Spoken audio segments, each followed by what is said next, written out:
Pluma y Arroba entrevista hoy a Leonardo da Vinci. Entrevista a Leonardo da Vinci porque es el prototipo de la figura STEAM que queremos transmitir y trabajar con nuestros alumnos. Leonardo, preséntese.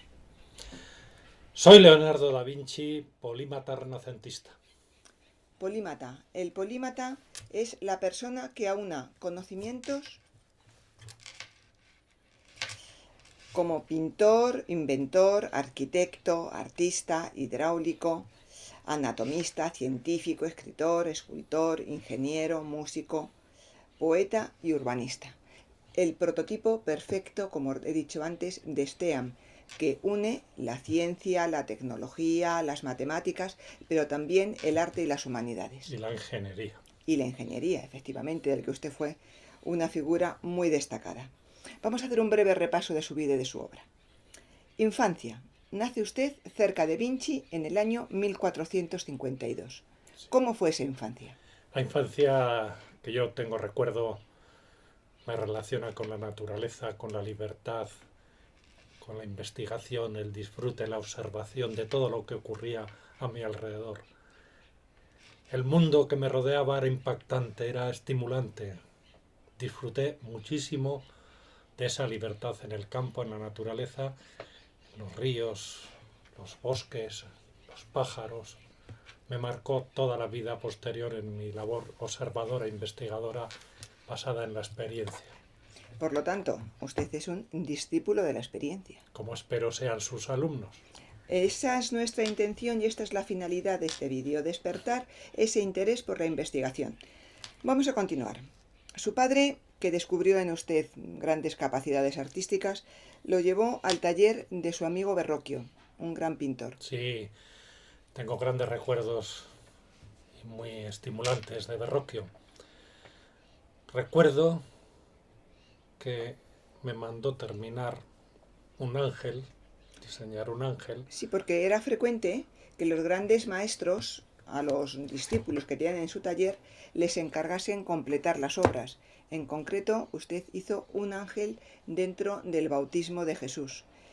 El que está más a la izquierda. El que está más a la izquierda y que se caracteriza fundamentalmente por los rizos del pelo. Rizos que usted había, ondulaciones que usted había observado en la que al final se transmiten al arte.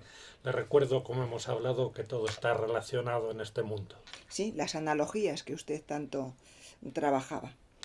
Decía usted de sí mismo que es un alumno pobre el que no va más allá de su maestro. Así Verrocchio, cuando vio el ángel, reconoció que había superado a lo que él había hecho.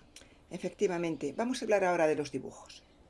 Su primera obra es un paisaje de la Toscana. Sí. Un dibujo hecho a pluma y tinta, como dibujábamos en la época. La Toscana me va a marcar ya toda mi pintura posterior, todas mis reflexiones en este sentido de espacio abierto, como se podrá ver más adelante. Y estos dibujos, que se hacían con pluma de ave y tinta, también podíamos utilizar unos carboncillos y también, y quiero que los alumnos conozcan y tengan interés, por otra técnica que era la punta de plata.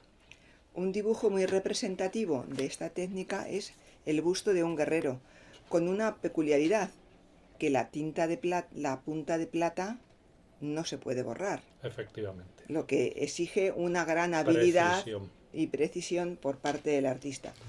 También, permítame que le diga, utilizaba un tacuino de notas. Recomiendo también a los alumnos que todo lo dibujen, lo detallen, lo analicen, lo escriban, saquen sus conclusiones.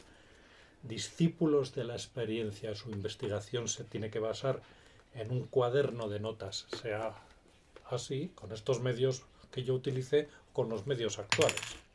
Y siguiendo con los dibujos, y aunque cronológicamente no se correspondan, el hombre de Vitruvio, su dibujo más representativo. Este dibujo traté de combinar el verdadero sentido de Vitruvio, de la estética, de las proporciones humanas, con la geometría. Y él está insertado en un círculo, en un cuadrado, ahí quiero dar vueltas a un planteamiento que me llevó tiempo, que era la cuadratura del círculo, como a mis antecesores matemáticos. Bien, a este respecto, en el Códice de Madrid, tenemos en Madrid la suerte de tener dos códices magníficos con sus anotaciones que Melzi se ocupó de recopilar y de que no se perdieran. Hace una alusión a esta cuadratura del círculo. Dice: en la noche de San Andrés encontré la solución final de la cuadratura del círculo cuando ya se terminaba la vela, la noche y el papel en el que escribía al filo del amanecer.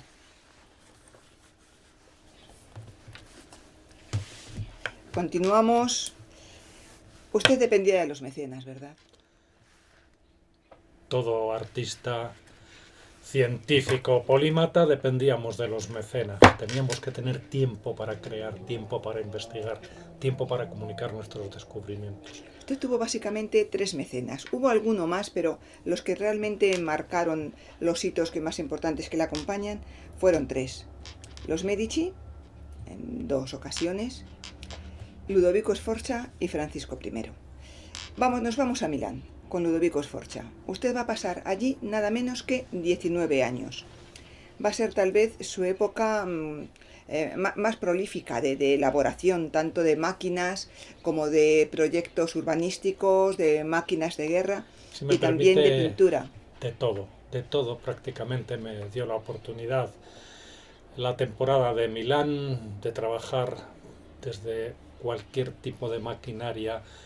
Gustaba mucho en la corte que yo preparase espectáculos con motivo de celebraciones, pequeños teatros, conmemoraciones que se hacían, y allí las máquinas que yo iba creando desbordaban los aplausos.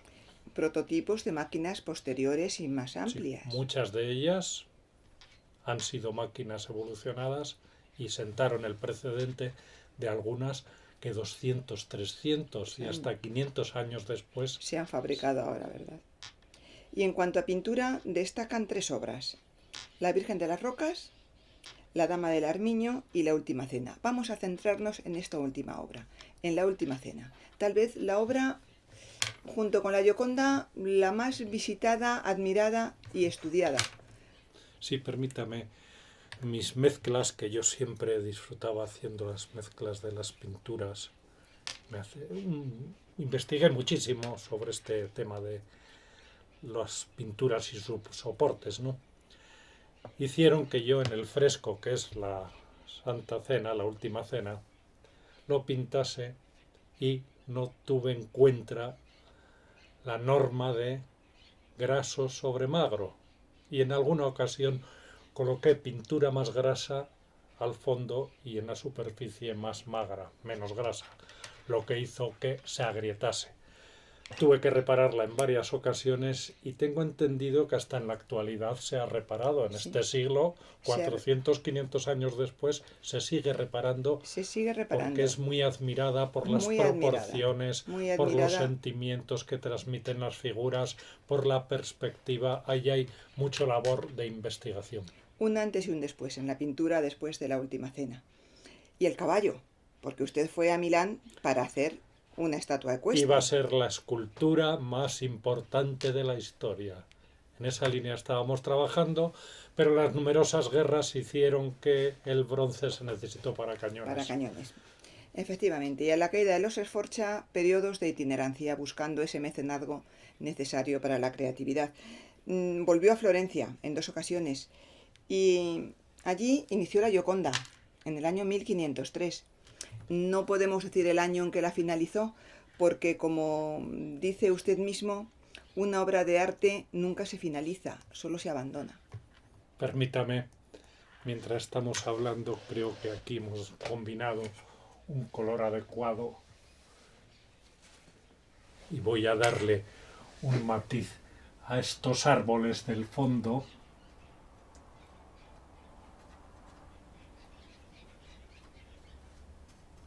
Pinceladas suaves, muy finas, para ir combinando. Nunca se acabó la Gioconda. Posiblemente está viva siempre. Con la técnica del esfumato, sí, tan característica de su obra. Vea usted cómo los contornos se difuminan y la lejanía también se difumina. Y otra gran obra iniciada en Florencia y no terminada, perdida, se puede decir, que fue la batalla de Anghiari. Fue un fracaso porque era una obra inmensa en el Palacio de la Señoría Que y volvió a fallar las tintas, las mezclas y una tormenta inmensa que inundó toda la obra, la desmoronó y no la acabé, no se terminó. en la pared opuesta tenía que haber pintado Miguel Ángel y tampoco lo hizo. Qué gran pintor Miguel Ángel y Rafael, gran pintor y gran amigo. Miguel Ángel, Rafael, Leonardo, el triunvirato del Quinquecento italiano. Así es.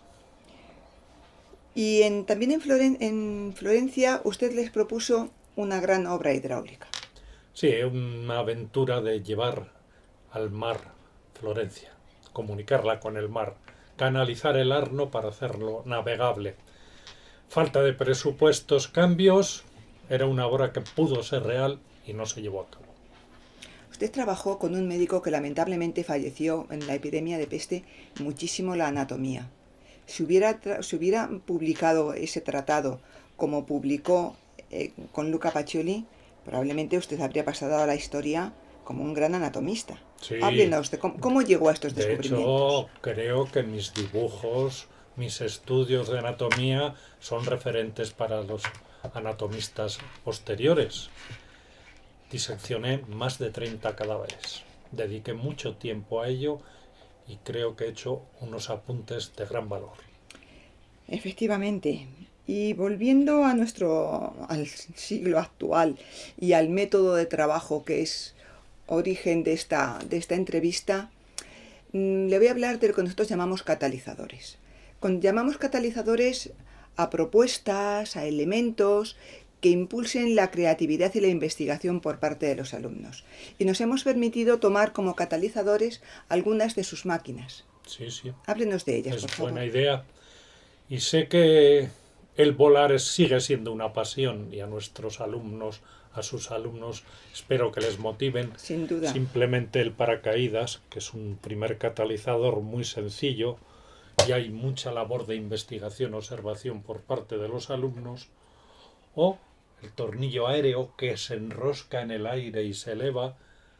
Los alumnos tienen que entender que los drones vuelan porque tienen la técnica del tornillo aéreo, otras máquinas que integran varios mecanismos, y esto es ya un método de vuelo basado en la anatomía de los pájaros que denominamos ornitóptero.